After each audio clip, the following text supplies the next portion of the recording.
Welcome to the Deep Dive.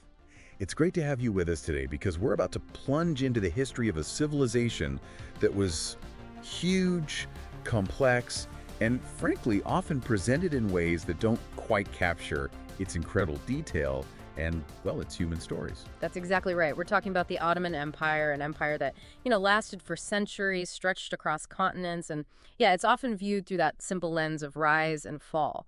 But today, we want to look a bit closer. Yeah, explore the surprising nuances, the daily life, the real texture of its world as seen through a really interesting source. And that source is Jason Goodwin's book, Lords of the Horizons. Now, what's fantastic about this book and why we're using it is that it's not your typical dry history textbook. Not at all. No, it really isn't. Goodwin gives us these incredibly vivid snapshots, personal anecdotes, observations from travelers, things that genuinely bring the era to life. It's less about just dates and battles and more like peering through a window into specific moments in time. Exactly. You get a much richer sense of what it felt like, right?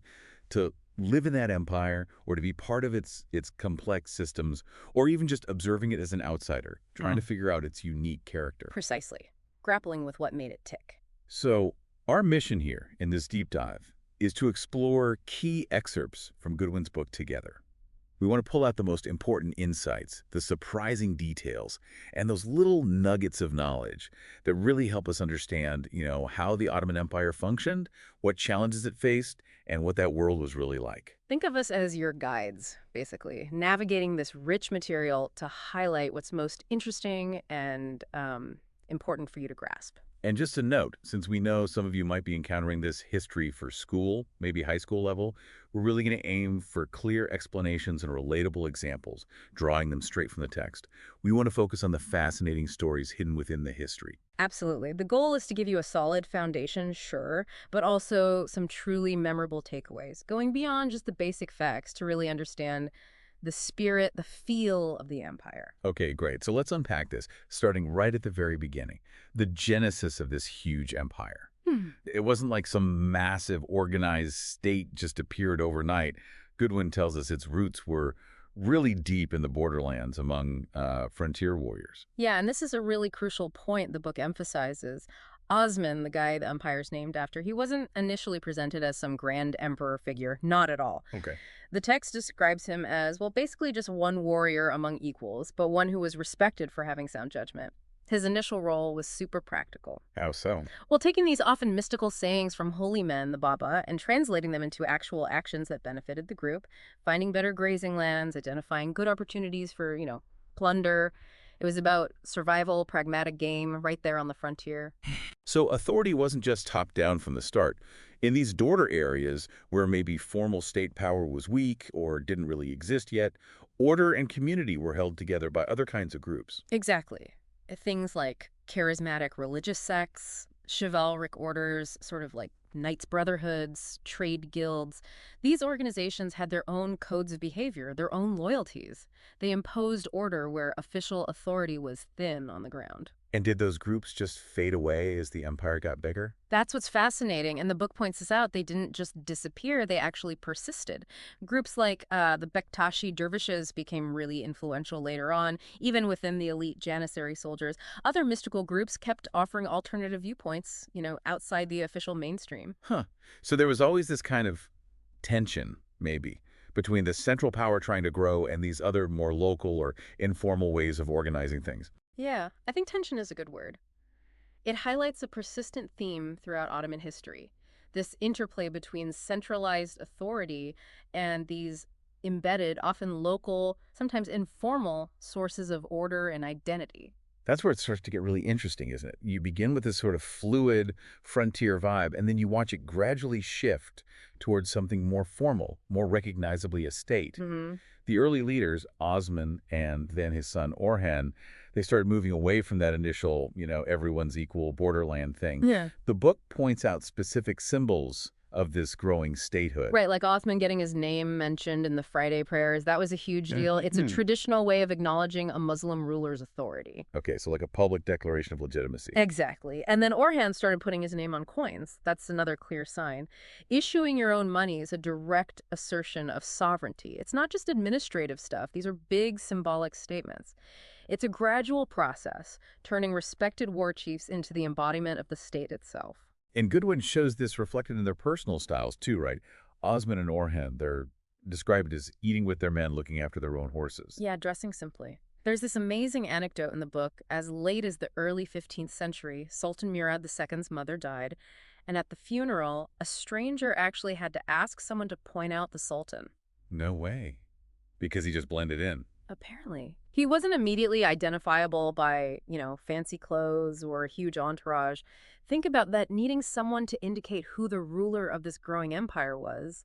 Now, compare that to the later sultans, hidden away in the Topkapi Palace, completely removed and ceremonial. Wow. Yeah.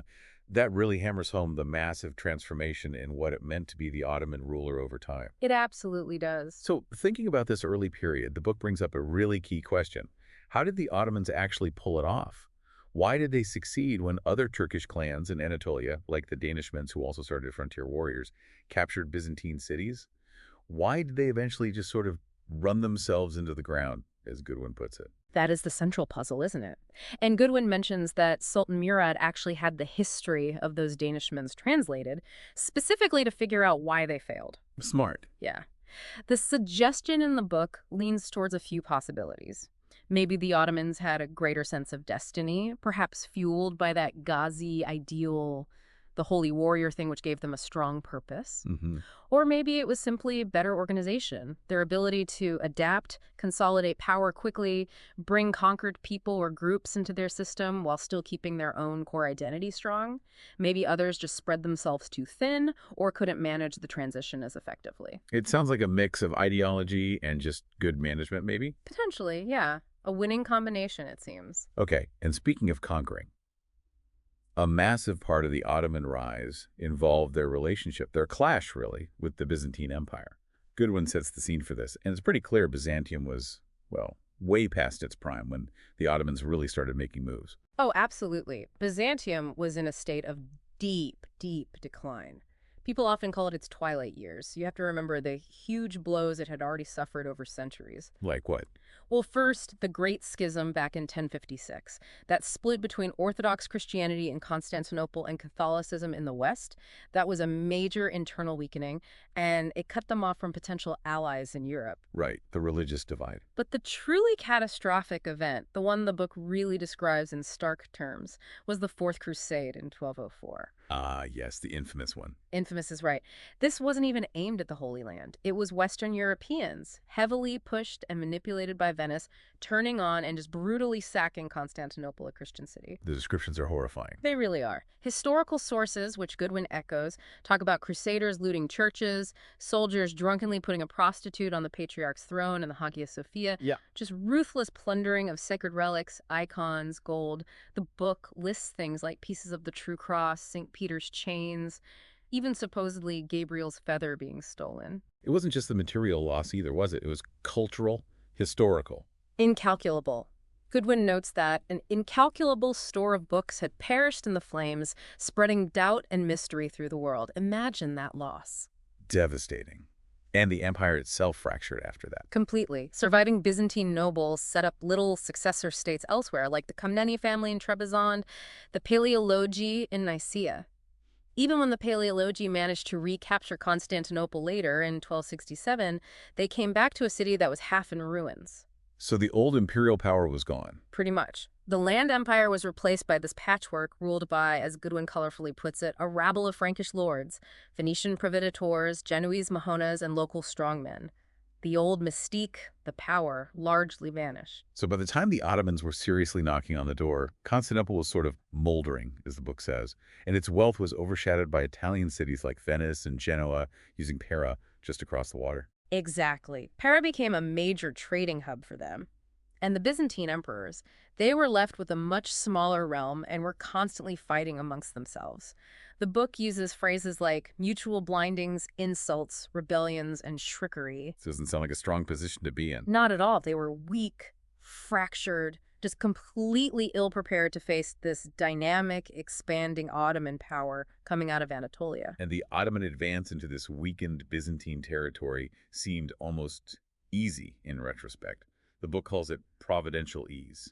In many cases, yeah, it looks remarkably smooth looking back. Key Byzantine cities fell pretty quickly after some initial resistance.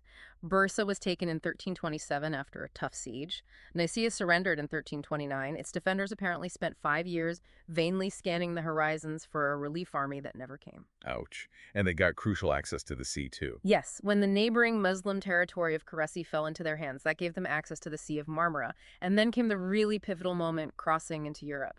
Over the Dardanelles, the Hellespont. That narrow strait, yeah. Super strategic. Absolutely vital. For centuries, the fortress at Gallipoli had guarded the European side. But the almost unbelievable thing, which the book recounts, happens in 1354. A Byzantine regent, John Cantacuzenos, who was fighting a civil war against his own young emperor, actually invited the Ottoman leader Orhan across to help him. Wait, he invited his future conquerors into Europe. He basically provided the ferry service. It's just a stark illustration of how desperate and internally divided Byzantium was. Their own political infighting directly paved the way for the Ottoman expansion into Europe. Short-sighted doesn't even begin to cover it. Driven by immediate political survival, I suppose. Now, the book also touches on the Ottoman approach to conquest. They had this big idea, right? The empire of the world must be one faith and one kingdom. But it also mentions a sometimes beguilingly gentle way they brought others in, described as tickling their vassals to the halter. What does that mean? It points to this pragmatic streak alongside the ideology. Conquest wasn't always about total annihilation. Sometimes it made more sense to offer terms, integrate local leaders who submitted, or impose a lighter form of vassalage, especially if it served Ottoman interests in the long run. It was a mix of force and, well, smart political maneuvering. Okay. And the book asks, why weren't the Ottomans themselves just absorbed by the people they conquered? Especially the Balkan Christians, there were a lot of them. Goodwin offers a few key reasons. One, they just conquered too fast for that kind of cultural assimilation to really take hold easily. Speed was a factor. Two, their own identity, their habits, their Islamic faith. It was all too deeply ingrained, too proud to be easily diluted or absorbed.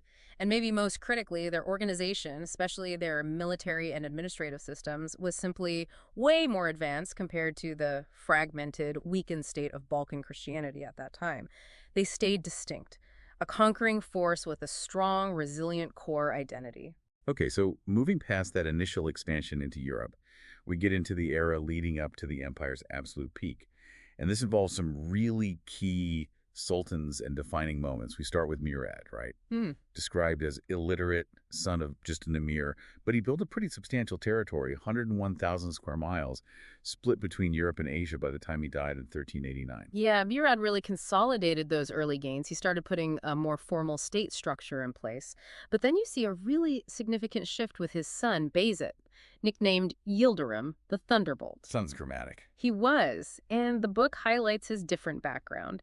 Son of a sultan, yes, but his mother was a Byzantine princess.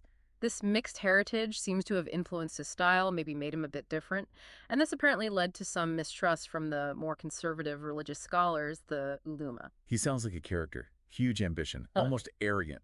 Oh, definitely. The book mentions him naming his kids after major religions like Isa, Jesus, Musa, Moses, Mustafa, Muhammad. He wrote letters to the Pope. And then there's that extraordinary claim he supposedly made that he wanted to make the high altar of St. Peter's Basilica in Rome a feeding trough for his horse. Whoa, okay, that's ambitious, doesn't cover it. Yeah. Maybe reckless. Perhaps. It speaks volumes. He executed King Shishman of Bulgaria, getting rid of a buffer state. He adopted some Greek habit stress, maybe even social customs like drinking wine, which was frowned upon.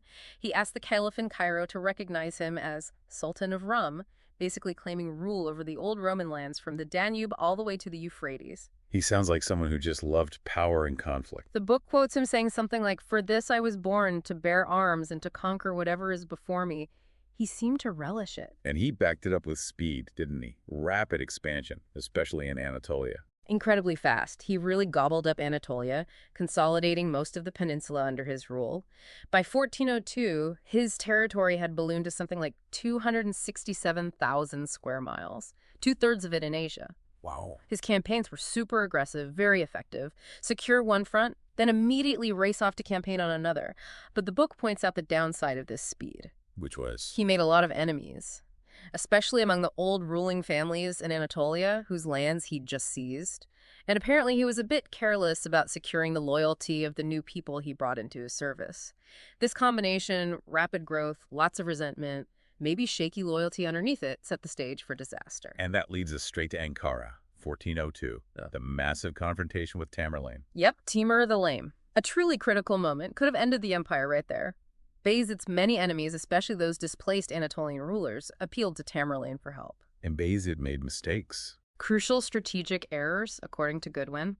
He marched his troops out to meet Tamerlane, then marched them back towards his capital, exhausting them. And critically, he relied on a single local water source, which Tamerlane promptly captured, leaving the Ottoman army desperately thirsty before the battle even really began. Not a good start. Terrible start. The battle itself sounds like total chaos. The book describes the Ottoman troops fighting directly into the sun, blinded by dust kicked up by Tamerlane's massive Mongol cavalry, and facing Tamerlane's terrifying Indian war elephants. Plus, Bayezid was just hopelessly outnumbered. And the loyalty issue came back to bite him. Massively. The newly incorporated Anatolian troops and the Tartar forces he'd brought, they basically just defected almost immediately, rejoining their old leaders on Tamerlane's side. Poof! Gone. So who was left fighting? The Sultan was left with his core loyal troops, the Janissaries, his elite infantry, and his Serbian vassals who fought bravely stuck on a small hill, surrounded. What happened to Bayezid himself? His vizier managed to get one son, Suleiman, away safely, and the Serbs covered the retreat. But Bayezid, he was spotted trying to escape on horseback, ridden down and captured. A sultan of the Ottomans, captured on the battlefield, humiliating. And there's that chilling detail about another son, Mustafa. His body was never definitively found after the battle.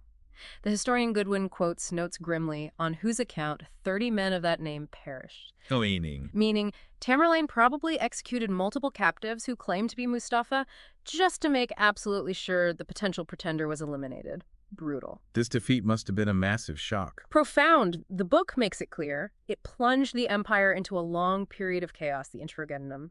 A brutal civil war broke out among Bayezid's surviving sons. It starkly showed how vulnerable this rapidly expanding empire still was, how much it depended on the leadership and will of one strong individual. Yet somehow, despite that almost fatal blow at Ankara and the civil war that followed, the Ottoman Empire didn't just collapse, it bounced back remarkably. And its absolute peak, its most famous moment maybe, is the capture of Constantinople in 1453. Definitely the ultimate prize. The symbolic heart of the old East Roman, the Byzantine Empire. Even in that moldering state the book describes, Constantinople was still formidable, protected by those legendary, massive land walls. And you had the Italians right there too, didn't you, in Pera, across the Golden Horn. Yeah, Pera was a thriving hub controlled by the Genoese mainly, but Venetians and others were there too, adding this layer of external influence and potential complication right on the city's doorstep. The book goes into amazing detail about the siege, the defenders versus the attackers. On the Byzantine side, you had the Emperor Constantine the Elev, but the real commander of the land walls was a Genoese nobleman, Giovanni Giustiniani Longo, plus contingents from Venice and other Italian states. And the Ottomans, led by the young, incredibly ambitious Sultan Mehmet II, later known as the Conqueror, they undertook massive preparations, digging huge trenches, building an earthen wall and palisade to shield their troops. Their fleet commander, Baltoglu, was tasked with blockading the city by sea and, crucially, breaking the big chain the Byzantines stretched across the mouth of the Golden Horn Harbor. The siege itself, reading Goodwin's account based on historical sources, sounds incredibly dramatic, like the first time those giant Ottoman cannons fired. Yeah, apparently the sheer roar made women faint and brought down sections of the ancient walls right away, though the defenders worked like crazy to repair them constantly. The Ottomans used brutal psychological tactics too, like impaling survivors from smaller forts they captured nearby as a warning. Grim. But the defenders were resourceful. Incredibly, using bales of wool, sheets of leather hung over the walls to absorb cannonball impacts. There were these desperate, brutal assaults like a night attack by Janissaries and others, fought off in savage hand-to-hand combat lit by flares with this cacophony of cymbals and drums. And then there's that story of the miraculous convoy. 4 Christian ships managing to get through. Yes. 3 papal galleys and a Byzantine transport ship. They arrived with a favorable wind. The book describes this incredible scene, everyone on both sides, defenders on the walls, Ottoman army on the shore, watching as these high-built Christian ships sailed towards the city, clearly outmaneuvering the lower Turkish galleys. But then the wind died. Just as they were almost there, the wind dropped completely. And worse, a current from the Bosphorus started pushing them sideways, dangerously close to the Paris shore, held by the technically neutral but unreliable Genoese. Tense. Incredibly. Sultan Mehmet himself was reportedly on the shore, absolutely furious, riding his horse into the shallows, bellowing orders, encouraging his men, cursing his admiral Baltoglu, just frantic. And then the wind came back. Just as the sun was setting, the wind picked up again, filled the sails, and the ships managed to literally crash through the boom, defending the Golden Horn and reach safety inside the harbor. What a moment. Must have been a huge morale boost for the defenders. And a blow to Mehmet. A massive humiliation for Mehmet. One of his religious advisors supposedly warned him people were starting to doubt his competence. His admiral, Baltoglu, was basically condemned as a traitor. He only escaped execution because his officers testified for him, but he still got brutally punished. Publicly bastinadoed, stripped, maybe even blinded, then exiled. Mehmet absolutely needed a big win after that embarrassment. So the Ottomans kept up the pressure, mining under the walls. Yes, extensive mining operations. They brought in experienced Serbian miners. But the defenders had this brilliant counter-expert, a man named Johannes Grant, possibly Scottish or German. He used sensitive listening devices to detect the digging, then flooded the tunnels or set fire to their wooden supports to collapse them. Wow, like underground warfare. Exactly. And grim, too. Yeah. The book mentions captured Serbian miners being tortured to reveal tunnel locations, and then their headless bodies being tossed over the city walls as a warning.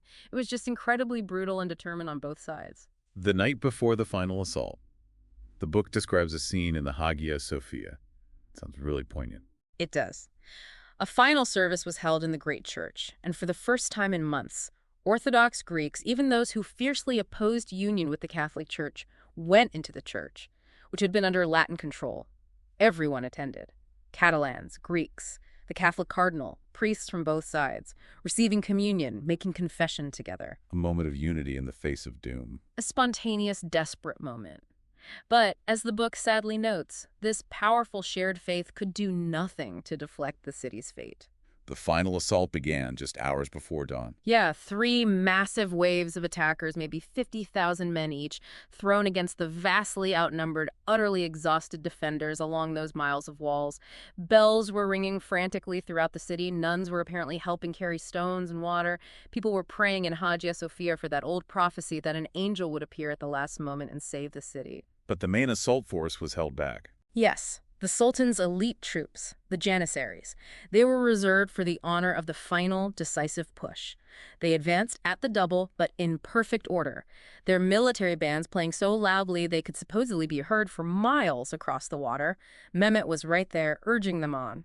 And the turning point came when the Genoese commander Giustiniani was wounded. That seems to be the consensus from most accounts. He was the commander on the crucial land walls. He got shot, maybe by an arrow or an early musket ball. Despite the emperor begging him to stay, he insisted on being carried back to his ship in the harbor. And his men saw him leave. His Genoese soldiers saw their commander being carried away, and understandably maybe they panicked, fell back in confusion. This created the opening. Mehmet saw the hesitation, the breach, and supposedly cried out, "The city is ours." The Janissaries surged forward, poured through the gap, and that was effectively the end of the resistance. The fall of Constantinople, 1453. A huge moment. Changed everything. Absolutely monumental. The book describes the immediate transformation.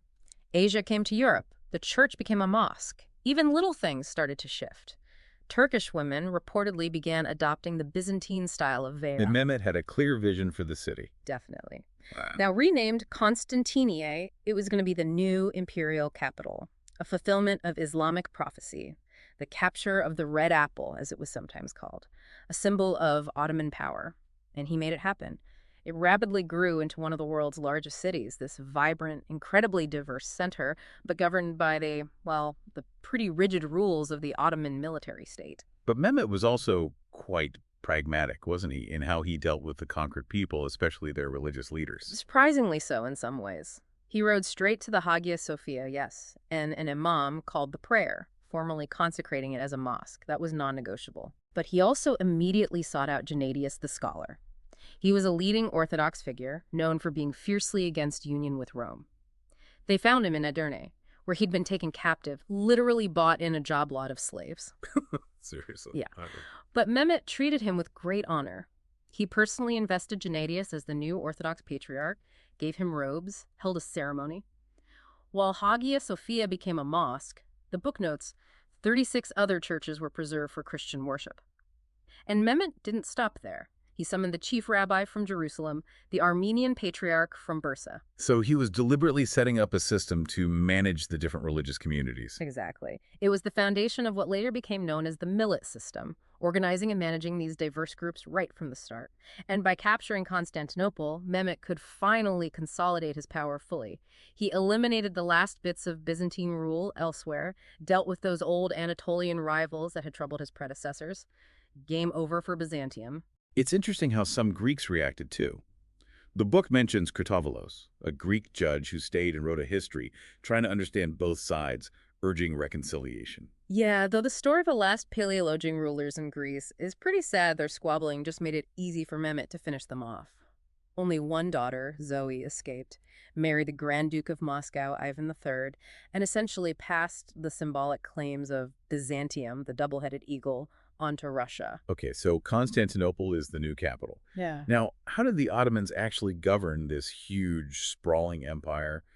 Goodwin describes the palace, Topkapi, not just as buildings, but as a kind of ceremonial ordering of space. Yeah, that ordering was crucial. It wasn't just architecture, it was about reinforcing power and status through physical layout and access. There were 3 main courts, each representing a different level. Okay, what were they? The first court was the most public, relatively speaking, Yeah. where palace business and city business kind of mixed. The second court was more restricted. It housed the main offices of state, the treasury, the archives, and importantly, the divan room. The Divan. That's where the council met, with the Grand Vizier. Exactly. And famously, this is where the Sultan could listen in completely unseen through a small curtain grill in the wall. It was called the Eye of the Sultan. Creepy, but effective, I guess. It absolutely symbolized the Sultan's ultimate authority, his constant oversight, even when he wasn't physically present. Then you had the third court, the innermost sanctum, known as the Seraglio. You entered through the Gate of Felicity. And the name Abode of Felicity. Oh. It wasn't just about the harem, the women's quarters. No, the book clarifies that. It meant a place blessed or honored by the Sultan's actual presence. The harem was part of it, but the term had a broader meaning related to the Sultan's divine aura almost. The gates themselves were really symbolic, too. Hugely. Men would gather at the palace gates. Sometimes justice was even dispensed there. Your status, your rank, was literally defined by how many gates you were allowed to pass through. The book, interestingly, compares this whole elaborate spatial ceremony back to the simple rituals of a nomadic camp. How a chief receives guests, signals their importance, just magnified onto this grand imperial scale. And there's that weird detail about how they received foreign ambassadors later on, being frog-marched. Yeah, by the late 16th century, Goodwin mentions they were literally frog-marched to the throne, arms pinned to their sides. The official explanation wasn't even fear of assassination. It was supposedly to prevent the poor foreigner from collapsing, maybe overwhelmed by the Sultan's presence or the sheer intimidating ceremony of it all. Wow. Okay, now the book highlights one of the core pillars of the empire, calling it one of the most politic constitutions and a main support. This is the Kul system, the slaves in the Porte. Yes, the Kulo system. Essentially, the Sultan's household, his elite administrators, and his elite soldiers. This system was fundamentally different from anything in Europe at the time, which relied on hereditary nobles or clergy, or maybe early exam systems like in China. So what was the core principle? Paradoxically, it was based on being a slave. But a slave belonging to only one master, the Sultan himself. This created this incredibly intense, focused loyalty directly to the ruler. But it also fostered fierce rivalry among the slaves themselves, competing for the Sultan's favor. And the book argues this dynamic, this loyalty combined with rivalry, drove them to achieve stupendous things. Interesting. So being a slave wasn't necessarily degrading in this context. Not in the same way we might think of it. It was a path to immense power and influence, based purely on merit and loyalty to the Sultan, not on birth. The Austrian ambassador Busbeck, who's quoted in the book, observed this with a kind of amazed horror. What did he say? He noted the Ottomans cared for their men as we care for our horses, meaning they prioritized competence and potential above all else. He contrasted it sharply with Europe where, as he put it, birth is the standard for everything. Another observer, Ricat, called it one of the most politic constitutions in the world. And the foundation for recruiting these slaves was the Devshirme, the boy tribute. Exactly. Introduced by Murad II, perfected by Mehmet the Conqueror. It was basically a levy, a tax on Christian communities in the Balkans and Greece. Every few years, special officers would go around consulting parish birth records and select the finest, healthiest, most promising Christian boys. That sounds pretty harsh for the families. Oh, undoubtedly devastating for many families, though some sources suggest that for very poor families it was sometimes seen, maybe grimly, as an opportunity for their son to achieve a status unimaginable otherwise. These chosen boys were then marched to Istanbul. And then what happened? They formally converted to Islam. Often, they were initially sent to work on farms in Anatolia for a few years, builds muscle, teaches them Turkish. Then they entered these intensive palace schools for specialized training, either for military or administrative careers. How were they selected for different roles? Rigorously, based on perceived potential, not their background. The book quotes this interesting belief that a corrupt and sordid soul can scarce inhabit in a handsome body, suggesting that physical appearance, health, and bearing were seen as indicators of inner potential. Were any boys excluded? Yes, interestingly. They generally avoided boys who already spoke Turkish, maybe fearing divided loyalties. Also, boys who had already learned a trade or lived in a city, or importantly, orphans. Why orphans? The book suggests orphans were seen as too wily, too street smart, having learned to fend for themselves too young. They seem to prefer a more malleable mind and body, someone whose loyalty could be completely shaped towards the Sultan. So this cool system, fed by the Devshirme, provided the core of the Ottoman military, especially the Janissaries. Absolutely. The Janissaries, the elite standing infantry, were drawn primarily from the Devshirme. The book describes them as being particularly good at sieges, holding ground, keeping their eyes on the soil, as it says. And they had those weird ranks related to food. Yeah, fascinating. Ranks like soupmen and cooks. Their whole regimental identity was built around their communal life and especially their big copper cauldron. Losing the cauldron in battle was the ultimate disgrace, could get all the officers dismissed. It was a powerful symbol of their unity and sustenance. And they got perks over time, too. Big time. They gained significant privileges. They could stroll around Istanbul in splendid uniforms, often quite arrogant, and they had immunity from the regular courts. They were a force to be reckoned with, both on and off the battlefield. Goodwin mentions an English ambassador laughing at the little trowel somewhere. Right, calling them mere diggers. But his wiser companions supposedly reminded him that it was with weapons of that sort, meaning their shovels and picks for digging siege trenches and undermining walls, that they captured formidable European fortresses. They were skilled engineers as well as fighters. And the Ottoman army as a whole was revolutionary for its time. Absolutely. It was the first state in Europe since the Roman Empire to maintain a large, permanent, standing army. The scale was immense, over 200,000 men at its peak, and their logistics were incredible. Like baking bread on the march. Fresh bread baked daily on the march, unheard of in most European armies then. They moved with incredible speed, they were well provisioned, and they used technology effectively, like cannons, even surprising enemies like the Persians who weren't used to them. The book contrasts their military camps with Western ones, too. Yeah, Western observers often describe their own camps as chaotic babbles, but the Ottoman camp, it was described almost like a tea party, incredibly orderly, the only sounds being the mallet hitting a tent peg, the cough of camels, the bubbling of those all-important cauldrons. That nomadic influence again. Deeply ingrained. Topkapi Palace itself is described as a kind of tent in stone. This ability to rapidly set up a vast, perfectly ordered canvas city at the end of a day's march just astonished foreign observers for centuries, from Busbek in the 16th to Lady Mary Wortley Montagu in the 18th. This Ottoman order was a massive military advantage. And alongside the Janissary infantry, you had the cavalry. The Spahis. Yes, the Spahis. Rico called them the empire's gentry. They were often recruited differently, sometimes held land grants to Taimars in exchange for service. This often created friction with the Janissaries, who were technically slaves of the Sultan. They even got punished differently. Hilariously, yes. Spahis were bastinadoed, beaten on the soles of their feet. Janissaries were beaten on their bottoms, supposedly to preserve their feet from marching. The Janissaries sometimes mocked the cavalry, calling them cowards. So different roles. Definitely. Cavalry was crucial for swift advances, raiding, taking slaves, but musketeers, like the Janissaries became, were better against fortresses. And over time, the Spahis found it harder and harder to get to distant frontiers in time for the short campaigning season. Their system became less flexible. And the money for all this. The book says the financial engine was geared towards endless predation upon the frontier.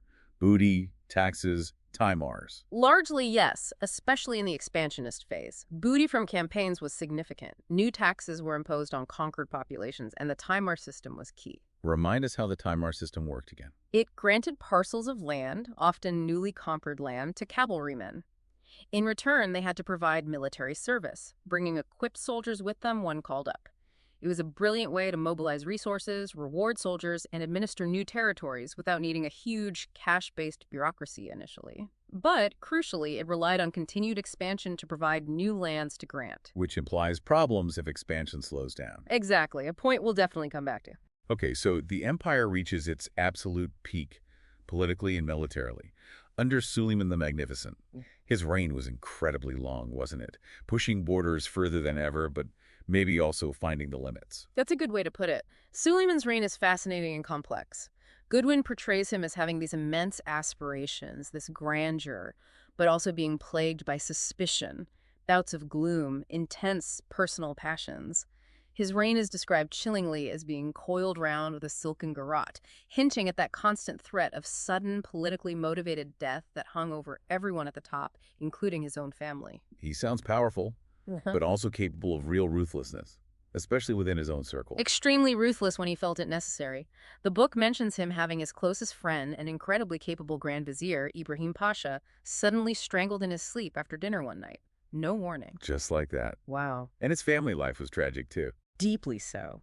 His reaction to the death of one of his young children sounds like profound grief, throwing his turban down, ripping jewels off his clothes, stripping the palace bare.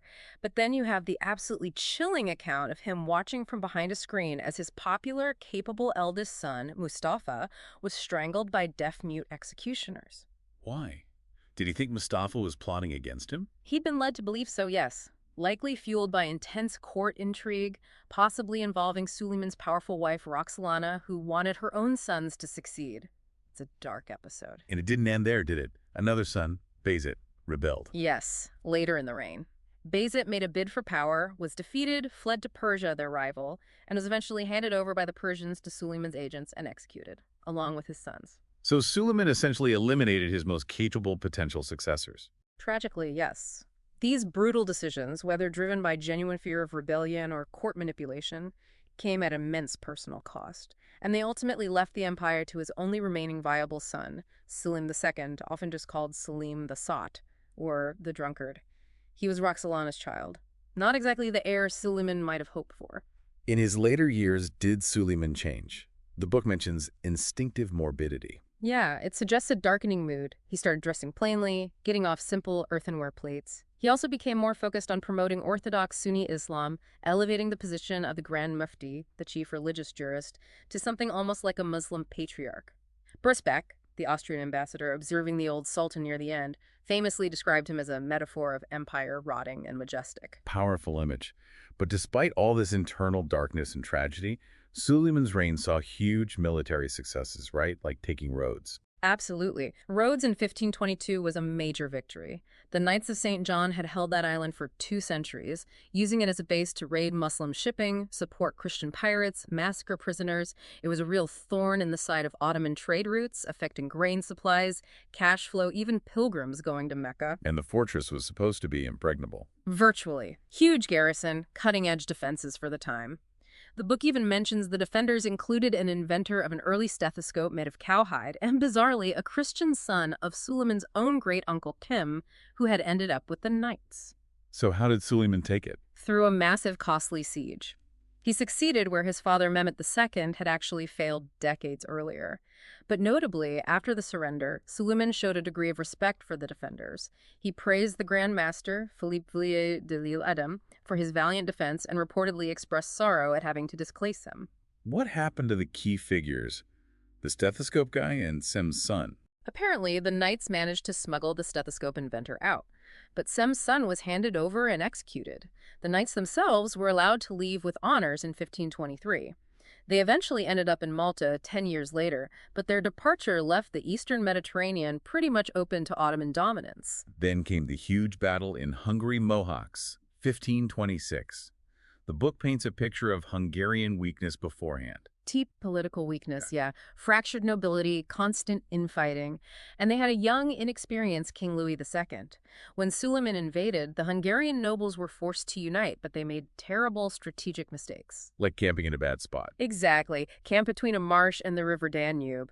They refused advice to fall back and gather more allies, or to use fortified wagons effectively, like the Hussites had done earlier. Instead, the heavily armored Hungarian knights just charged headlong into the well-prepared Ottoman center infantry, cannons, the works. He got wiped out. Annihilated. Goodwin writes that Hungary died at Mohacs. The losses among the Hungarian elite were catastrophic. 2 archbishops, 5 bishops, hundreds of nobles, thousands of knights. Suleiman himself is said to have wept when he saw the young king's corpse found in the marsh. But the Ottoman view was different. The Ottoman chronicler expressed satisfaction. A nation of impious men has been extirpated. Harsh, that was the perspective. The keys to the capital, Buda, were offered meekly by the townsmen. Suleiman entered, razed much of the city, shipped its famous royal library back to Istanbul, took its cannons. It was a crushing victory. Did they annex Hungary right away? Not immediately fully.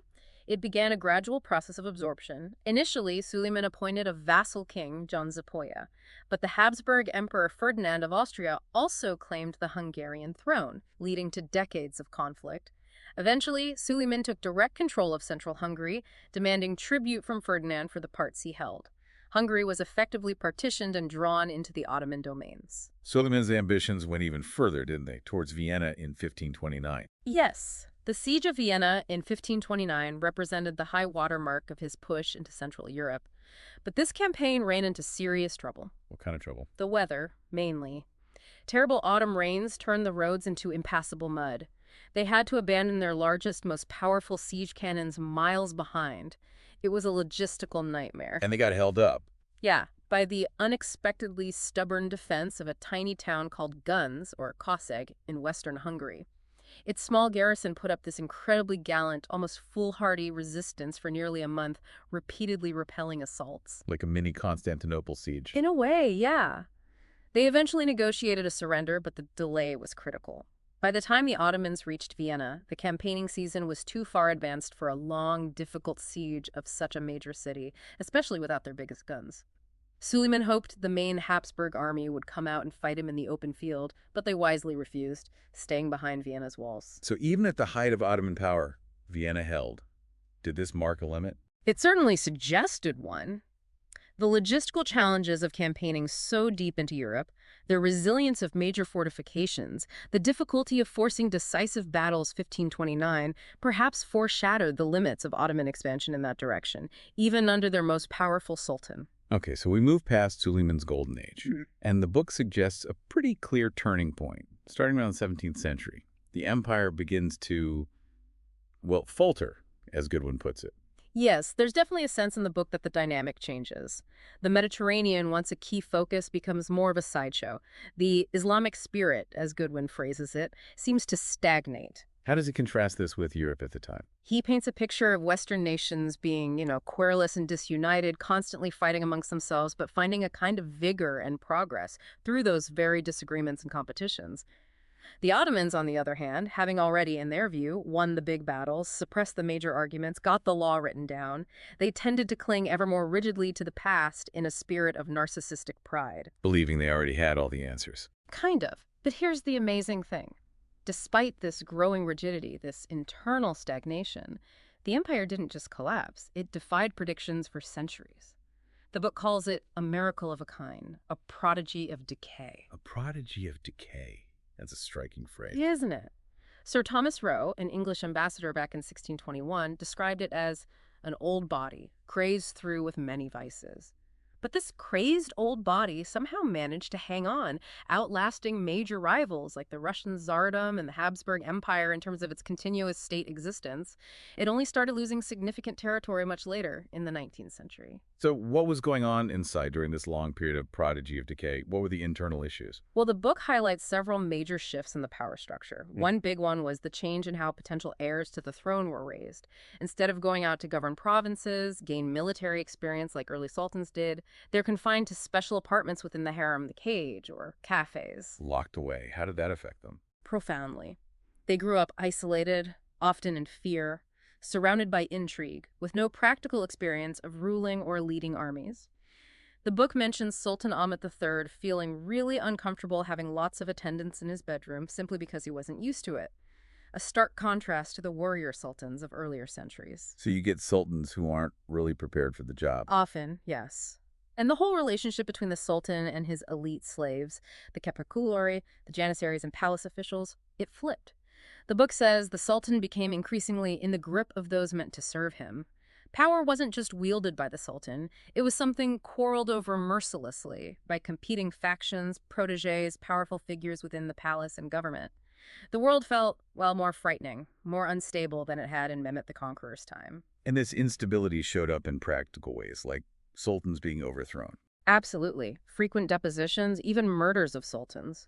The power of the Valide Sultan, the sultan's mother, often grew immensely as she maneuvered to protect her son or influence policy through him. Grand viziers, the chief ministers, rose and fell incredibly quickly, especially during turbulent periods like the mid-17th century, sometimes lasting only months. There's an army revolt mentioned. Yes. 1656. Yes. A major revolt over pay arrears, made worse because the Venetian navy was blockading the Dardanelles, cutting off supplies and trade to Istanbul. The situation got so bad that the Valide Sultan Tuhan, acting as regent for her young son, was forced by the angry troops to hand over several high-ranking officials who were then promptly executed, hanged from trees in the Hippodrome. Wow. And the deposition of Sultan Ibrahim in 1648 sounds particularly dramatic. It really does. When the leaders came to remove him, he apparently cried out, "Am I not your padishah? Your emperor?" And their leader basically replied, "No, you're unworthy." They listed his failings: wasting years in debauchery, squandering the treasury, promoting corrupt officials, cruelty, and, crucially, abandoning the path of his ancestors. The Grand Mufti issued a fatwa, a religious ruling legitimizing his removal, and he was executed shortly after. His 8-year-old son, Mehmet IV, was put on the throne. So the sultan's power wasn't absolute anymore. Clearly not. It had become conditional, fragile even. What about the grand viziers? Were there any strong figures trying to hold things together? There were. Earlier, you had figures like Ibrahim Pasha, Suleiman's capable friend, who came from humble origins. His father was a Greek sailor, but people didn't hold that against him because he was competent. Or Sukulu Mehmet Pasha, a Serb taken through the Devshirme, who served 3 sultans and worked hard to maintain the sultan's mystique. He practiced a lot of nepotism, though famously creating a Subian patriarchate for a relative, which some saw as a just reward after Sokolu himself was assassinated. But later viziers had a harder time, like Alamdar Pasha. Yes, Alamdar Mustafa Pasha tried to push through serious military reforms in the early 19th century, but was killed in the violent Janissary backlash against them. And in those chaotic mid-17th century decades, viziers came and went with dizzying speed. And the Janissaries themselves. They started out as the elite guard, but they became a problem. A huge problem. Once the backbone of the empire's strength, they became a major source of internal unrest. They held considerable political power, sometimes acting almost like a military junta, especially in the provinces controlling Serbia at one point. They frequently revolted over pay or perceived slights. And they hated reforms. Fiercely resisted any attempts at military reform that threatened their status and privileges. We mentioned Alamdar's reforms. The Segbani Sedat Corps Mahmud II tried to create. The Janissaries besieged the government porte and the palace, cut off the water supply, and forced the Sultan to disband the new troops. And even after Mahmud II reached a temporary agreement promising the Segbani Sedat soldiers safe passage, the Janissaries ambushed them and hacked them to pieces. Just brutal opposition to change. So alongside this internal political decay, the military itself declined from those glory days. Definitely. A clear decline from the standards of Suleiman's time. The book notes things like the Timar cavalry becoming less effective against improving European fortresses, leading to more reliance on infantry musketeers. But even the infantry faced issues. Like organization. Yeah, persistent failures in organization and logistics. Armies sometimes couldn't even reach the distant frontiers in time for the short campaigning season. They struggled to systematically capture fortresses one by one, which was necessary as large field battles became rarer. And that loss of basic skills, like needing the French to reteach them trench warfare. It's an astonishing detail, isn't it? The Ottomans were pioneers of siegecraft, parallel trenches, mining. But centuries later, according to Goodwin, French advisors in the 19th century had to reteach them these very techniques. It suggests a real loss of institutional knowledge, or maybe just a rigid refusal to adapt and maintain those skills. The Crete War against Venice sounds like a sign of this too. Long and costly. Very much so. It dragged on from 1645 to 1669. There was brilliant Ottoman siege engineering at the start, capturing the main city, Candia, but they failed to follow up effectively, leading to this incredibly long, bloody stalemate around the fortress, huge casualties on both sides, constant mining and countermining. Venice eventually surrendered on honorable terms, but the war drained both sides immensely. And the famous Siege of Vienna in 1683, that was a disaster too. A turning point disaster. Grand Vizier Kara Mustafa made fatal errors, according to the book, allowing the Polish-German relief army to occupy the key ridges overlooking the Ottoman camp. Failing to dig proper defensive trenches around his own vast encampment, it led to a rout. Even though the relieving German army was apparently in chaos itself, the Ottomans failed spectacularly. Was leadership quality declining generally? It seems so. Even the capable Koprulu family, who provided several effective grand viziers in the mid to late 17th century, saw a decline. The book mentions Numan Korklu suffering from a delusion that a fly was constantly sitting on his nose, affecting his decisions. Not ideal for running an empire. Not really, no. And later military weaknesses become apparent too, like lacking bayonets in the 18th century when European armies were relying on them heavily. Contrasted with that Russian general Suvorov. Right. Suvorov's famous saying, "The ball is a fool, the bayonet a hero." He perfected aggressive bayonet charges, reportedly never lost a battle, and inflicted devastating defeats on the Ottomans, like the brutal capture and massacre at Ismail on the Danube. So political instability, military decline. What about the economy and administration? Were things falling apart there too? Significant problems there as well. The book mentions a flight from the land in some areas as times got harder, a growing need for cash revenues instead of service or goods in kind, which made the system more vulnerable to corruption. Plus, the global economic shifts, like the influx of cheap silver from the Americas, caused inflation and disrupted traditional economic patterns. And the Timar system collapsed. Pretty much faded away. It was replaced by governors, the Beylerbey, collecting cash taxes and remitting them, or supposed to remit them, to Istanbul. But this just made money itself a greater source of temptation. Revenues started getting attached to specific offices, or even individuals' aides to governors, court functionaries, the chief black eunuch, powerful women in the harem. It became a system rife with opportunities for corruption and personal enrichment. And bureaucracy grew. Hugely, often inefficiently. The book notes wryly that each new tax spawned an office. The central government struggled to keep track of its own finances, its own resources. They didn't even have accurate numbers for the army sometimes. The Janissary paybooks became these speculative instruments traded like stocks, often filled with ghost soldiers. Wow. Culturally, there were some interesting shifts happening too, right? Yeah. Like the fascination with clocks. Yes, this is a fascinating detail Goodwin explores. The Ottomans, whose own timekeeping technology was still largely based on the traditional water clock, became increasingly mesmerized by European mechanical clocks in the later centuries. Why? What do they represent? Perhaps a symbol of Western order, precision, maybe even power. The Grand Mufti was rumored to own 1,000 clocks. Ambassadors brought intricate, ornate clocks as diplomatic gifts for pashas. Some observers noted people winding them almost frantically, as if trying to squeeze more time out of it, maybe a metaphor for the empire feeling time slipping away. Trying to graft on Western punctuality. Possibly.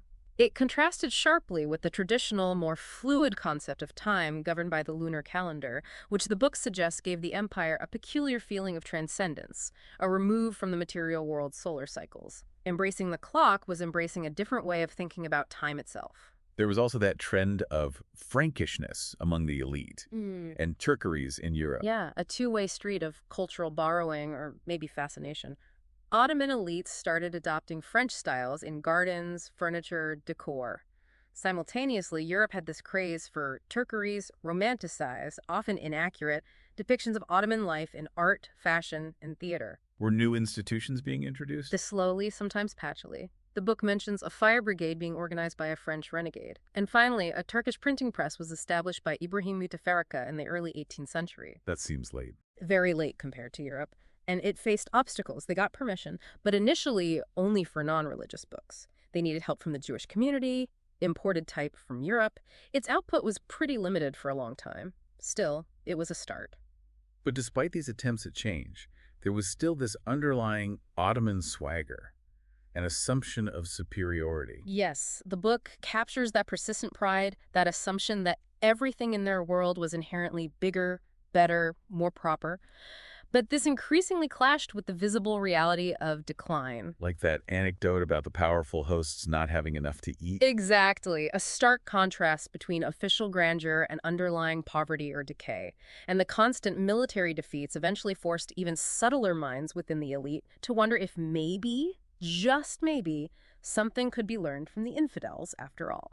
Diplomatic relations sound like they got pretty tense too. Often reflecting this clash of pride and reality. French auteur meeting Ottoman pride. Lots of incidents where European ambassadors felt mistreated. Goodwin mentions them being struck, beaten, kicked, even bastinadoed.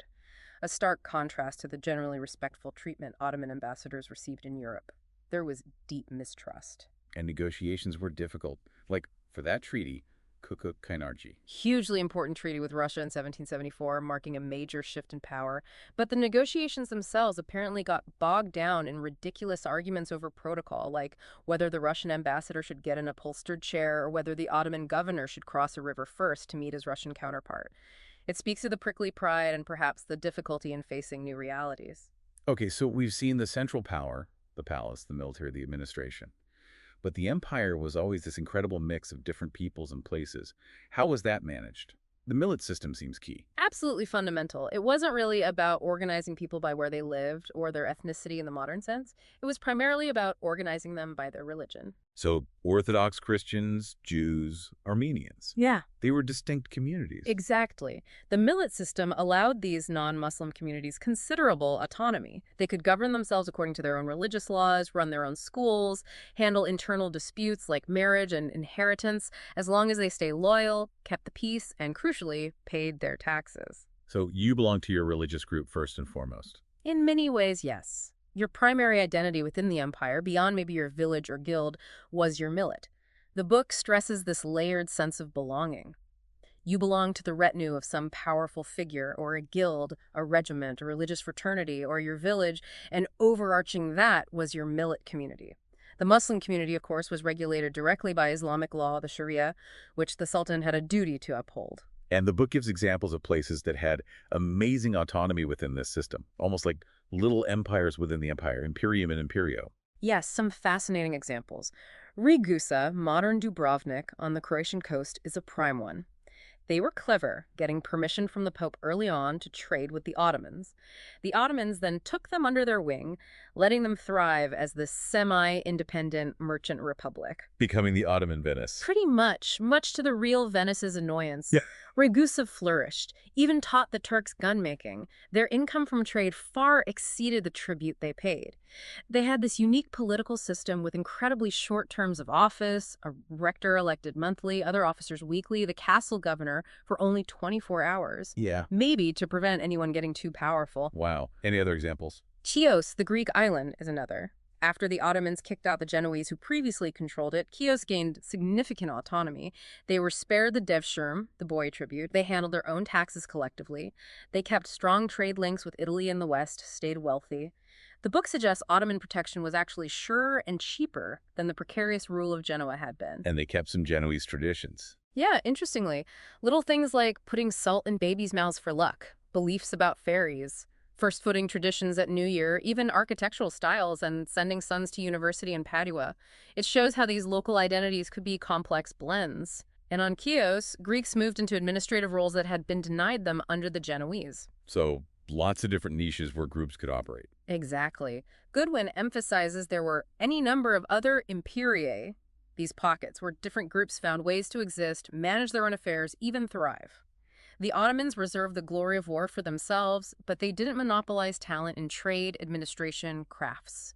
He even quotes an old Greek man on Lemnos saying the island was never better cultivated, richer, or more populous than it had been under the Ottomans. Interesting perspective.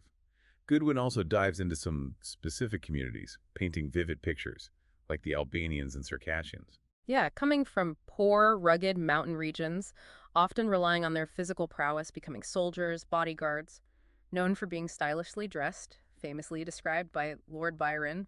Crack shots. They rose fast in the military and bureaucracy. And had monopolies in certain trades. Oddly specific ones. Building, especially aqueducts, apparently possessing great skill but without much formal knowledge of maths or instruments. And medicine, noted for impressive surgical skills. And their religion was sometimes flexible. By the 18th century, yeah, the book mentions reports of some going to the mosque on Friday and church on Sunday. A kind of practical adaptation, maybe. They were a visible presence in many Ottoman cities and known for being fiercely protective of their dogs, apparently. Okay, what about the Crimean Tartars? Descendants of Genghis Khan's Golden Horde, ruled by the Giray dynasty. They maintained a degree of sovereignty over their nomadic horsemen on the steppes north of the Black Sea. Their loyalty to the Sultan actually increased as pressure from Russia grew. The Ottomans often used them as auxiliary troops against rebellious vassals. But they became outdated. Yeah, their nomadic cavalry style became less relevant in later Ottoman warfare, and tragically, they were essentially sacrificed in the 1774 Treaty of Kukuk-Kainarji with Russia. They were granted an independence they never wanted, which just paved the way for Russia to annex Crimea outright a decade later. Many migrated to Ottoman lands, and later they suffered terribly under Stalin. A sad history. What about the Jewish communities, especially in Salonika? Salonika became a major center, especially after Jews were expelled from Spain in 1492. They arrived, often saving considerable fortunes, and built a vibrant community. Synagogues named after their hometowns in Spain, Cordoba, Aragon, etc. They founded important schools, libraries studying astronomy, math, philosophy, set up early printing presses. Noted for their style and language. Yes, observers commented on their style, their bearing, their cleanliness, and they preserved Ladino, their form of medieval Spanish, for centuries. But the community faced decline later, partly due to shifts in trade routes after the Ottomans conquered Crete from Venice. And then there was the very strange episode of Sabbatai Sevi in the 17th century. The guy who claimed to be the Messiah. Exactly. Caused a huge stir across the Jewish world. He was arrested by the Ottomans, given the choice between conversion to Islam or death, and he converted, shockingly for many followers. But some of them, known as the Donma, also converted, believing it was part of some mystical plan. They outwardly practiced Islam but secretly maintained their own esoteric Sabbatean rites for generations. So they weren't really accepted by either group. No, they became this distinct secretive community mainly in Salonika. Neither mainstream Muslims nor mainstream Jews associated with them. Goodwin mentions them still standing by the city gates looking for the Messiah right up until the Ottomans lost the city in 1912. A really peculiar story. Wow. And the Greeks. Yeah. They were a huge, diverse group within the empire. Absolutely. The book emphasizes they span every level of society, every shade of opinion. Learned theologians like Patriarch Cyril Lucrece, poor fishermen whacking octopuses on the docks, incredibly wealthy merchant families with palaces in Constantinople competing with Jews for influence in finance and administration. Some with dubious origins, ruling provinces. Yes, the Phanariots, we'll get to them. But Greeks were everywhere, shepherds, islanders, some Hellenized Albanians or Bulgarians, especially dominant along the coasts and in maritime trade. The sea was their element, described as the essence of caprice. They had wealthy trading communities abroad too, like in Marseille. And that treaty, Kukuk-Kainarji, was huge for them. Game-changing. Allowing them to trade under the Russian flag after 1774 gave them massive advantages. They came to dominate trade in the Black Sea, the Balkans, the Eastern Mediterranean, squeezing out the French, alarming the British, who sometimes called them piratical. Their economic power grew immensely in the late 18th and 19th centuries. Okay, so tell us more about these Phanariots from the Phanar quarter in Constantinople. Yes, a small number of very wealthy, influential Greek families clustered in the Phanar district near the Patriarchate. They came to monopolize key intermediary positions in the Ottoman government, especially the incredibly important role of dragoman of the port. The chief interpreter. Chief interpreter, but much more than that. The main channel of communication between the Sultan's government and all the foreign embassies. Figures like Panayotis and Alexander Mavrocordato held this post and wielded immense influence. But they had a bad reputation. Often dubious, yeah. The book suggests they thrived on hints, promises, bribes, misunderstandings. They were also appointed as hospodars, the governors of the Danubian principalities, modern Romania, where they were notorious for squeezing the local populations for taxes, enriching themselves and the porte. The Greek Patriarchate, often influenced by Phanariots, also worked to bring the Serbian and Bulgarian Orthodox churches under Greek control, suppressing their autonomy. They squeezed fellow Greeks and non-Greeks alike with zest, as Goodwin puts it. Doesn't sound very popular. Not outside their own circles, generally no. And finally, the book talks about bandits, klefts and armatolls. Yeah, a feature of the wilder borderlands. Albania, Bosnia, Crete, Dalmatia. These weren't necessarily foreign invaders. They usually sprang from the local population. It was this complex game of protection rackets, intimidation, sometimes fighting against Ottoman authorities, sometimes cooperating with it. Were they just criminals? The book suggests it was often more complicated. Many were driven to banditry by poverty, injustice, or breakdown of local order. Goodwin quotes the traveler Urquhart meeting some brigands who basically said, "Times are so bad, what else can we do?" It wasn't always a clear line between local strongman, rebel, and bandit. And sometimes the officials were just as bad. Exactly. The book notes dryly, when pashas themselves stooped to criminality, it could not be long before criminals, in their turn, were being made pashas. There was often negotiation, accommodation, even alliances between local bandits and corrupt officials, or between rival bandit groups. They sometimes offered a more predictable, if rough, form of local order than the distant imperial power. The empire tried to suppress them, forbidding ransom payments, for instance, but they persisted, a sign of the limits of central control. Okay, let's shift focus a bit to what life was actually like. The cities, the landscapes. What did an Ottoman city look like? Often built on slopes, like Constantinople itself. Goodwin notes this meant many people were entitled to a view, which is a nice thought. Public spaces, especially the bazaars, were very open, bustling places where people of all religions mingled freely. Guilds, too, were generally open to members of different faiths working side by side. But it changed at night. Dramatically. The central market areas, the bazaars, would be locked up.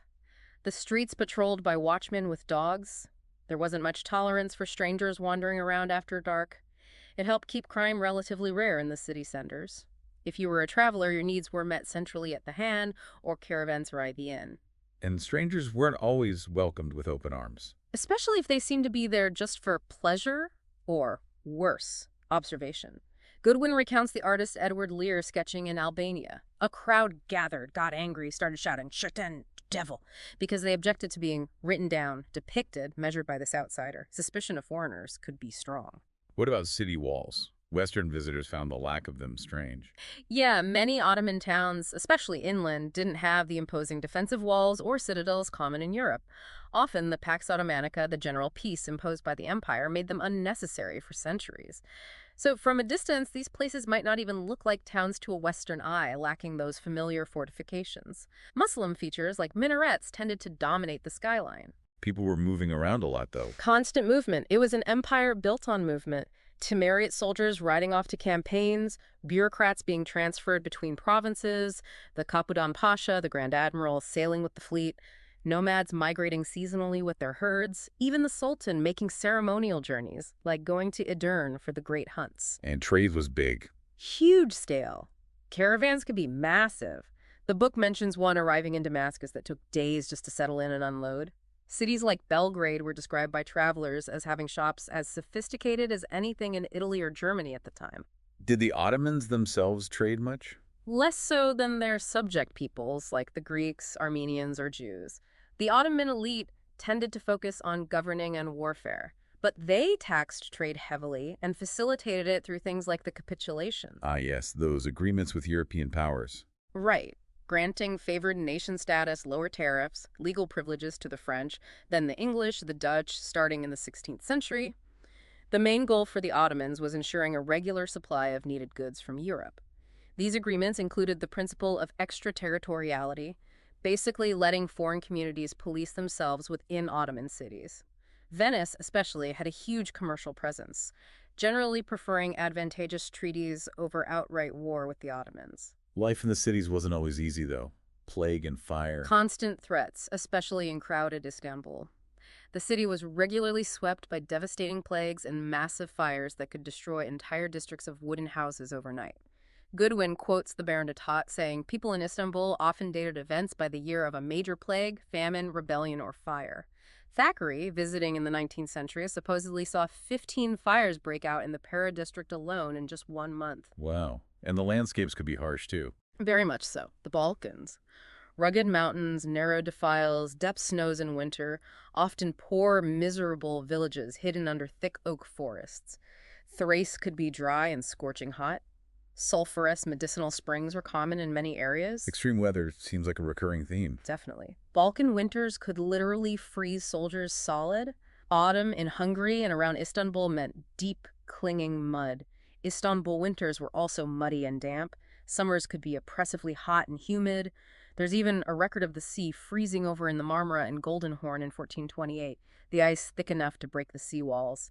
And the Arabian desert had those huge swings from baking day to freezing night. Yet these lands also gave us beautiful flowers. Yes, a nice contrast. Many beloved European garden plants, roses, tulips, a huge Ottoman passion. Narcissus, hyacinths were originally introduced to Europe from the Ottoman Empire. The fragrance of hyacinths and narcissus in Istanbul was apparently so strong it could hurt newcomers' eyes. Were there social safety nets, ways of caring for people who fell on hard times? Some, yes. The book mentions dedicated asylums for the mentally ill if they weren't just tolerated as the village eccentric. There's that lovely anecdote about the Janissaries taking in the French scholar Postel and enrolling him in their mess when he lost all his money in Istanbul, a kind of rough communal solidarity. What about beggars? Interestingly, Goodwin notes they seemed relatively absent before the 17th century, suggesting perhaps traditional charity or community support was stronger then. Later, they became more common and even organized into a guild. He quotes Eliot's memorable description of a legless beggar in Therapia who maintained his dignity, had a persuasive tongue, became quite wealthy, and even wintered on the island of Mytilene with his sisters. So even beggars could find a way. And endowments were important, too. Yes, vakifs, religious or charitable endowments. Wealthy individuals would set aside property or funds to support mosques, schools, hospitals, fountains. It was also a way to provide for their own heirs, who were often appointed as the perpetual guardians or administrators of the foundation, living off a portion of its revenues. A way to protect family wealth from potential state seizure. Culture and belief seem deeply woven into the fabric of life. That attachment to the lunar calendar sounds really significant. It really shaped a different perception of time. The lunar calendar, with months shifting through the seasons each year, gave the empire this peculiar feeling of transcendence, as Goodwin puts it. A remove from the earthly cycles of the sun, harvests, the farmer's year that dominated agricultural societies elsewhere. So the Islamic year is faster than the solar year. Right. Which meant Ramadan, the month of fasting, would occur at different times of the year over a 33-year cycle.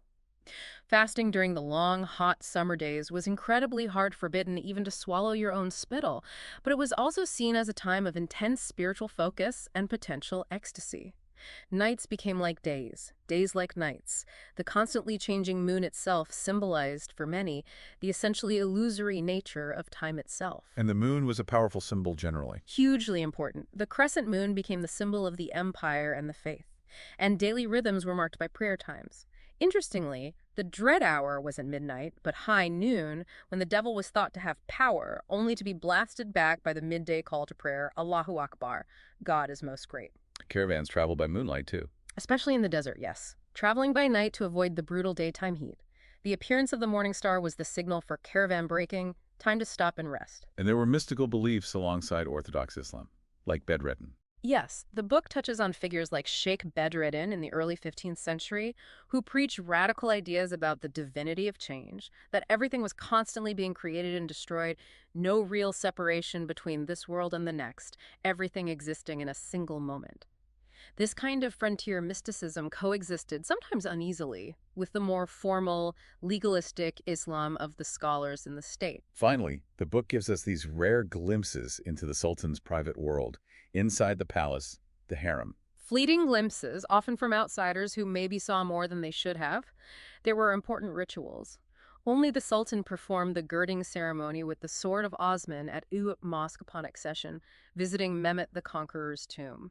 And inspecting treasures. Yes, visiting the palace vaults where relics of the prophet, trophies of war, and accumulated treasures were kept. Though accounts suggest they were sometimes piled up surprisingly carelessly, heaps of jewels against precious carpets. And that strange gold ceremony. Fascinating ritual. When 200 bags of gold coin had accumulated in the treasury basement, the Sultan would be summoned. He'd go down, be served halva and sherbet, and watch solemnly as the gold was transferred to the main treasury. Sultan Ahmet III is quoted murmuring about the transitory nature of life during this ritual. Did it happen often? Probably less so in later centuries when the treasury wasn't so full. The French ambassador in 1688 quipped that the treasurer's main job by then seemed to be finding new slave girls for the harem. Ah, the harem. Always a source of fascination. And often misunderstanding. It was the women's quarters, yes, but also the Sultan's private household run with strict rules and hierarchies. Mehmet V's harem in the 17th century reportedly held thousands of women. Recruitment continued relentlessly despite plagues sweeping the city. Slave girls were expensive. Very. Not just the purchase price, but the cost of their upkeep, expensive clothes, jewels, pearls. Mistresses within the harem had considerable power, including the right to free and arrange marriages for their own slave girls, who would then take their accumulated wealth and trousseaux with them. And that English organ maker, Dallam, claimed he saw inside. Thomas Dallam, yes. In 1599, while setting up an organ he'd brought as a gift for the Sultan, he claimed he peeped through a grate into a garden and saw women he first thought were boys, until he noticed their long plaits and the fine cloth of their trousers, through which he could supposedly discern the skin of their thighs. His Turkish guide was apparently terrified Dallam would be caught. It highlights the extreme secrecy and the forbidden nature of the harem to outsiders. Okay, so moving into the 19th century, the empire is clearly facing huge pressures.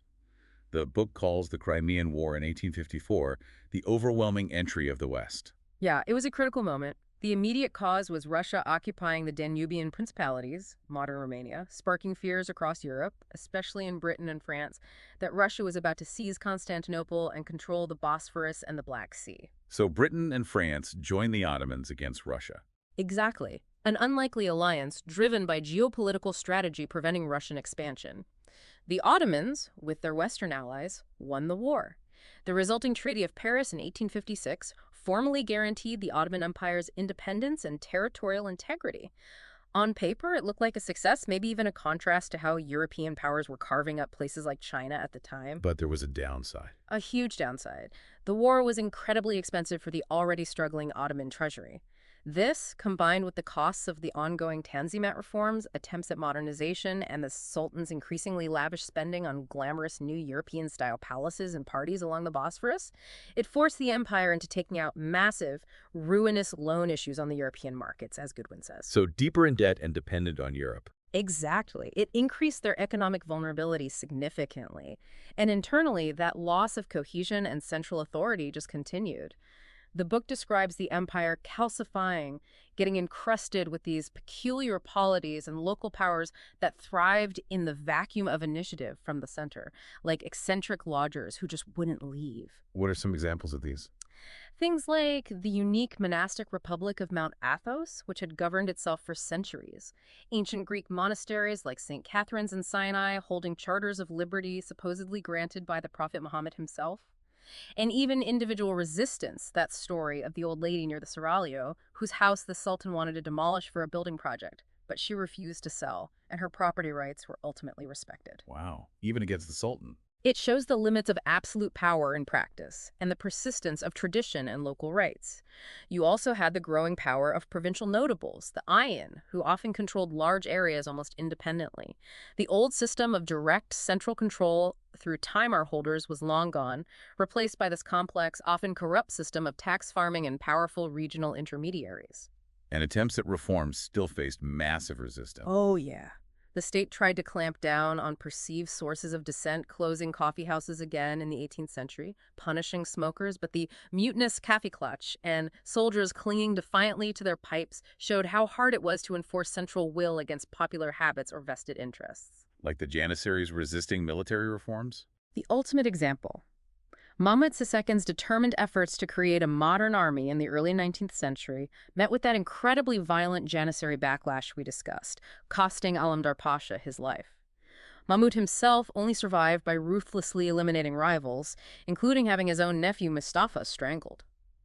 Even after seeming to reach an agreement with the Janissaries, they turned around and massacred his loyal new troops. It highlights the deep-seated, violent opposition to fundamental change. And alongside all this internal turmoil, nationalism was rising, especially in the Balkans. Hugely important factor in the 19th century. The Greek Revolt, which captured European imagination, ending tragically for many Greeks at Missolonghi, is linked by the book to decades of Balkan repression and misrule. But the Serbs had actually staged the first major revolt much earlier in 1804, led by Karađorđe, though ironically it was initially aimed against rogue Janissaries who had seized control there and even had some Ottoman backing at first. But the idea of breaking away completely was spreading. Yes, fueled by ideas from the French Revolution, romantic notions of nationhood circulating in Europe, support from Philhellenes, lovers of Greece, like Lord Byron, and increasingly by the strategic ambitions of Russia. Russia saw itself as the protector of the Orthodox Christians. Very much so. They dreamed of creating a new Orthodox empire, maybe even a restored Byzantium under Russian tutelage based in Constantinople. Catherine the Great even named her grandson Constantine with this possibility in mind. They actively tried to stir up rebellion, though early attempts, like in Greece in 1771, often failed and led to harsh Ottoman reprisals, sometimes using Albanian irregulars. And that Treaty of Kukuk-Kanarji in 1774 was key here too. Absolutely. It gave the Russian Tsarina the formal right, as she interpreted it, of imperial guardianship over Orthodox Christians throughout the Ottoman Empire. This provided Russia with a constant excuse to interfere in Ottoman internal affairs. It also allowed Greeks to trade under the Russian flag, boosting their economic power and sense of connection to Russia. Secret societies were involved too. Yes, like the Filiki Hetera, Society of Friends, founded in Odessa in 1814 with Russian backing. They plotted for Greek independence, eventually moving their base to Constantinople itself. An early uprising led by a Phanariot officer in Russian service, Alexander Ypsilantis, in 1821 was a dismal failure, failing to ignite a wider rebellion. But it terrified the Ottoman authorities, leading to a backlash against Greeks in the capital as the Sultan suspected the Patriarch himself was involved. How did the Ottomans view this whole concept of nationality? With deep suspicion and opposition, Goodwin emphasizes they resisted what they saw as the thin inadequacies of national identification. From the traditional Ottoman perspective, distinctions based on language or supposed race were meaningless. What mattered was religion, your millet, and loyalty to the Sultan. Every man could be made, meaning identity was something shaped by service and belonging within the imperial system, not some inherent national essence. Claims of nationality were seen as spurious, divisive, illegitimate. Like that Bulgarian peasant just saying he was a Christian? Exactly. That anecdote captures the disconnect between the rising European idea of the nation-state and the traditional Ottoman multi-religious dynastic imperial identity. This late period sounds like one of ambiguous modernity, as the book puts it. Trying to adopt Western things, but in a confused way. Yeah. Like the public clocks. Yeah, the clocks are a great symbol. Erected in town squares, often near mosques, trying to impose Western punctuality, but often built by the Balian family, prominent Armenian architects, highlighting the complex, sometimes fraught, relationship between the state and its non-Muslim communities, especially Armenians later on. And the calendar confusion. Hilarious and telling. That almanac from 1898 showing Greeks, Bulgars, Armenians using one calendar, Gregorian but 14 days behind the West then, Jews using their own calendar dating from creation, Muslims using the lunar Hijri calendar, and the Ottoman government itself using a financial calendar derived from the Julian, which was years out of sync with everyone else. Plus different weekend days. Friday for Muslims, Saturday for Jews, Sunday for Christians. A British consul needed a special multi-calendar almanac just to function. It perfectly illustrates the fragmentation, the lack of a single unifying standard, even for something as basic as time, in the late empire. How were outsiders seeing the empire in this period of decline? Often not kindly, as Goodwin puts it. The 19th century brought more critical, less romantic observers. Cities seemed muffled, dusty, lacking the vibrant pageantry of earlier centuries as old guilds broke up. The palace became less showy, more secretive. The army, in its new drab khaki uniforms and kepis, was less visually spectacular than the Janissaries and Spahis had been. But some still saw value. Yes, some appreciated what was being lost. Disraeli saw kind of political honesty or tolerant conservatism compared to the constant upheaval in Europe.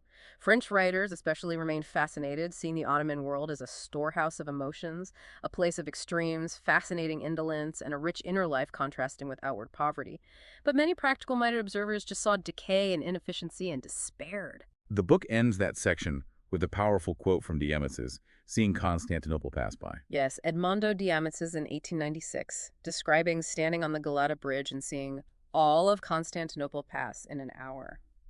His description is this incredible, vivid list of all the diverse peoples crowding the streets: Turks, Greeks, Armenians, Jews, Albanians, Persians, Circassians, Africans, Europeans, the sheer variety of costumes, skin tones, languages, origins. It's a powerful reminder that even in decline, the fundamental character of the empire as this astonishingly diverse human mosaic was still vibrantly alive. What a journey. We've really covered a huge amount of ground, haven't we? From those frontier beginnings through the dramatic rise, the capture of Constantinople, those complex systems of power like the Kul system and the Janissaries. The height under Suleiman, the long centuries of that prodigy of decay, the internal conflicts, the rise of nationalism, the diverse mosaic of peoples like the Greeks, Jews, Albanians, the millet system holding it together, sort of. All brought to life through the specific details and anecdotes in Goodwin's Lords of the Horizons. It really shows how diving deep into a source like this gives you so much more than just a standard timeline. Absolutely. It moves beyond the simple rise and fall narrative to explore the nuances, the contradictions, the sheer human complexity of such a long-lasting, incredibly diverse empire. You get a feel for the texture of the past. So to leave you, our listeners, with a final thought to mull over, building on everything we've discussed, how did this empire, built on such incredibly diverse foundations, sometimes contradictory ones, even manage to endure for 6 centuries? Yeah, think about it. It relied on both absolute centralized control through its slave system and remarkable local autonomy through the millets and powerful regional figures. It embraced a proud, distinct Islamic identity, but also pragmatically integrated peoples from vastly different backgrounds. So how did it hold together for so long, even when facing stagnation from within and huge pressures from outside? What can the story of the Ottoman Empire, with all its tensions between central power, local identity, religious diversity, and external influence, what can it tell us about how complex societies, maybe even our own societies today, function, adapt, or ultimately face challenges? That's something to think about. It's a history that definitely keeps asking questions.